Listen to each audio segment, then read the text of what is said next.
நூற்றாண்டு பழமை வாய்ந்த உதகை தொடர்வண்டி நிலையத்தில் பாரதியார் கவிதைகளுக்கு இந்துத்துவா தலைவரின் பெயரை சூட்டி தமிழர்களின் அறிவை திருடி தனதாக்கிக் கொண்டிருக்கும் வட இந்திய ஹிந்தி வெறியர்களின் செயல் தமிழர்களிடையே கடும் சீற்றத்தை ஏற்படுத்தியுள்ளது. நீலகிரி மாவட்டம் உதகையில் ஆங்கிலேயர் ஆட்சி காலத்தில் கட்டப்பட்ட தொடர்வண்டி நிலையத்தில் ஏறத்தாழ 90 விழுக்காடு மறுசீரமைப்பு பணிகள் நிறைவடைந்துள்ளன.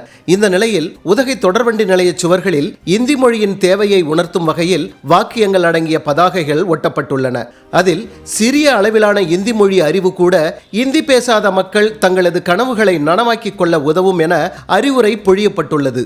இது ஒரு புறம் இருக்க, மற்றொரு பதாகையில் பாரதியார் எழுதிய சென்றிடுவீர் எட்டு திக்கும் கலை செல்வங்கள் யாவும் கொணர்ந்திங்கு சேர்ப்பீர் என்கிற கவிதை வரிகளை இந்து மகாசபா நிறுவனரான மதன் மோகன் மாளவியா எழுதியதாக குறிப்பிடப்பட்டுள்ளது.